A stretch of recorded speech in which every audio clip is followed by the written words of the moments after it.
Russia ಹಾಗೂ Ukraine ಯುದ್ಧದ ಸಂದರ್ಭದಲ್ಲಿ ಈ ಯುಕ್ರೇನ್ ಪರವಾಗಿ ಇದ್ದದ್ದು ಯುರೋಪಿಯನ್ ರಾಷ್ಟ್ರಗಳು ಹಾಗೂ ಅಮೆರಿಕ ಮಾತ್ರ. ಜೋ ಬೈಡೆನ್ ಸರ್ಕಾರ ಇದ್ದಾಗ ಯುಕ್ರೇನ್ಗೆ ಒಂದು ಬೇಷರತ್ವಾಗಿ ಬೆಂಬಲ ಕೊಡ್ತಿದ್ರು, ಮತ್ತೊಂದು ಕಡೆ ಯುರೋಪ್ ಕೂಡ ಕೊಡ್ತಿತ್ತು. ಆದರೆ ಈಗ ಅಮೆರಿಕದ ಅಧ್ಯಕ್ಷರಾಗಿ ಟ್ರಂಪ್ ಆಯ್ಕೆಯಾಗಿದ್ದಾರೆ. ಅವರು ಈ ಯುದ್ಧವನ್ನು ನಿಲ್ಲಿಸುವಲ್ಲಿ ಹೆಚ್ಚಿನ ಗಮನ ಹರಿಸಿದ್ದಾರೆ ಹಾಗೂ ಯುಕ್ರೇನ್ಗೆ ನೆರವನ್ನು ಕೂಡ ನಿಲ್ಲಿಸಿದ್ದಾರೆ. ಓವಲ್ನಲ್ಲಿ ಟ್ರಂಪ್ ಹಾಗೂ ಜೆಲೆನ್ಸ್ಕಿ ಜೊತೆ ಮಾತುಕತೆ ಕೂಡ ನಡೆಯಿತು. ಅದು ಫಲಪ್ರದವಾಗಿರಲಿಲ್ಲ. ಈ ವಿಚಾರದಲ್ಲಿ ಯುರೋಪಿಯನ್ ರಾಷ್ಟ್ರಗಳು ಯುಕ್ರೇನ್ನ ಬೆನ್ನಿಗೆ ನಿಂತಿದೆ. ಯುರೋಪಿಯನ್ ರಾಷ್ಟ್ರಗಳು ಒಬ್ಬೊಬ್ಬರೇ ಜೆಲೆನ್ಸ್ಕಿಗೆ ಸಪೋರ್ಟ್ ಮಾಡ್ತಿದ್ದಾರೆ. ಯುನೈಟೆಡ್ ಕಿಂಗ್ಡಮ್ ದೊಡ್ಡ ಮೊತ್ತದ ಸಾಲವನ್ನು ಯುಕ್ರೇನ್ಗೆ ನೀಡಿದೆ. ಡೌನಿಂಗ್ ಸ್ಟ್ರೀಟ್ನಲ್ಲಿ ಯುಕ್ರೇನ್ ಅಧ್ಯಕ್ಷ ವ್ಲಾಡಿಮಿರ್ ಜೆಲೆನ್ಸ್ಕಿ ಅವರು ಹಾಗೂ ಯುನೈಟೆಡ್ ಕಿಂಗ್ಡಮ್ನ ಪ್ರಧಾನಿ ಕೀರ್ ಸ್ಟಾರ್ಮರ್ ಪರಸ್ಪರ ಭೇಟಿಯಾಗುತ್ತಾರೆ. ಇನ್ನು ಯುಕ್ರೇನ್ಗೆ ಒಂದು ಅಭಯ ಕೊಡ್ತಾರೆ, ನೀನು ಏನು ಹೆದರಬೇಡ, ನಿಮ್ಮ ಜೊತೆ ನಾವಿದ್ದೀವಿ ಅಂತ. ಸುಮಾರು ಮೊತ್ತದ ಸಾಲವನ್ನು ನೀಡಿದ್ದಾರೆ. ಅಷ್ಟು ಮಾತ್ರವಲ್ಲ, ಯುಕ್ರೇನ್ಗೆ ಬೇಕಾಗಿರುವ ಯುದ್ಧೋಪಕರಣಗಳನ್ನು ಕೂಡ ನಾವು ನೀಡ್ತೀವಿ ಅಂತಲೂ ಕೂಡ ಹೇಳಿದೆ. ಇನ್ನು ಇಲ್ಲಿ ಅಮೆರಿಕದ ವಿಚಾರಕ್ಕೆ ಬಂದ್ರೆ ಒಂದು ಅಂತಾರಾಷ್ಟ್ರೀಯ ಮಟ್ಟದಲ್ಲಿ ಒಂದು ಕ್ವೆಶ್ಚನ್ ಮಾರ್ಕ್ ಮೂಡುತ್ತೆ. ಅದೇನೆಂದರೆ ಅಮೆರಿಕವನ್ನು ನಾವು ನಂಬಬಹುದಾ ಅಂತ. ಇನ್ನು ಅಮೆರಿಕ ಮಾಡಿದಂತ ಹೇಳಿ ಯುರೋಪಿಯನ್ ರಾಷ್ಟ್ರಗಳು ಕೂಡ ಯುಕ್ರೇನ್ ಜೊತೆ ಅದೇ ರೀತಿ ಮಾಡಿದರೆ ಅದಕ್ಕೂ ಕೂಡ ಕೆಟ್ಟ ಹೆಸರೇ.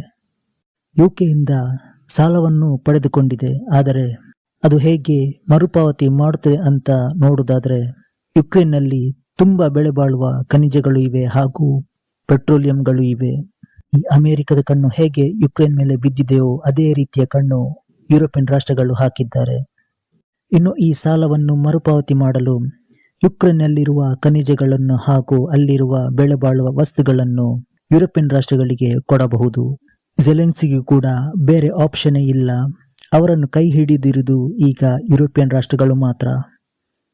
ಅವರು ಕೈ ಕೊಟ್ಟರೆ ಸಂಪೂರ್ಣವಾಗಿ ಯುಕ್ರೇನ್ನೇ ರಷ್ಯಾ ವಶವಾಗಲಿದೆ. ಈಗ ಯುಕ್ರೇನ್ ಅನ್ನು ಉಳಿಸಿಕೊಳ್ಳಲು ಅವರು ಯಾವ ಹಂತಕ್ಕೆ ಬೇಕಾದರೂ ಹೋಗುವ ಸ್ಥಿತಿಯಲ್ಲಿದ್ದಾರೆ. ಅವರಿಗೆ ವೆಪನ್ಸ್ಗಳು ಹಾಗೂ ನೆರವನ್ನು ಯಾರು ಕೊಡದೆ ಹೋದ್ರೆ ಅವರು ಪ್ರತಿದಾಳಿ ನಡೆಸುವುದಾದ್ರೂ ಹೇಗೆ? ಯುಕ್ರೇನ್ನ ವೀಕ್ನೆಸ್ ಅನ್ನು ಸಂಪೂರ್ಣವಾಗಿ ಈ ಯುರೋಪಿಯನ್ ರಾಷ್ಟ್ರಗಳು ಅರ್ಥ ಮಾಡಿಕೊಂಡಿವೆ. ಈ ಘಟನೆ ಏನು ನಡೆಯುತ್ತಿದೆ ಇದನ್ನೆಲ್ಲವೂ ರಷ್ಯಾ ಸೂಕ್ಷ್ಮವಾಗಿ ಗಮನಿಸುತ್ತಿದೆ. ಯುರೋಪಿಯನ್ ರಾಷ್ಟ್ರಗಳಿಂದ ತಮಗೆ ಅಪಾಯ ಆಗಬಹುದು ಅಂತ ರಷ್ಯಾ ಅಂದುಕೊಂಡ್ರೆ ಅವರ ವಿರುದ್ಧವೂ ಕ್ರಮ ಕೈಗೊಳ್ಳಲು ಹಿಂದೆ ಮುಂದೆ ನೋಡಲ್ಲ. ಈ ವಿಚಾರದಲ್ಲಿ ಅಮೆರಿಕ ಹಿಂದೆ ಸರಿದಿದ್ದೆ ಡೊನಾಲ್ಡ್ ಟ್ರಂಪ್ ಅವರಿಗೆ ಏನು ಲಾಭವಿಲ್ಲ ಅಂತ ಹೇಳಿ ಒಂದು ಮನವರಿಕೆಯಾಗಿರಬಹುದು. ಅಕಸ್ಮಾತ್ ಯುಕ್ರೇನ್ ಜೊತೆ ಈ ಖನಿಜ ಒಪ್ಪಂದಕ್ಕೆ ಸಹಿ ಮಾಡಿದ್ರೆ ಅಮೆರಿಕ ಬೆಂಬಲವನ್ನು ಕೂಡ ಕೊಡುತ್ತಿತ್ತು.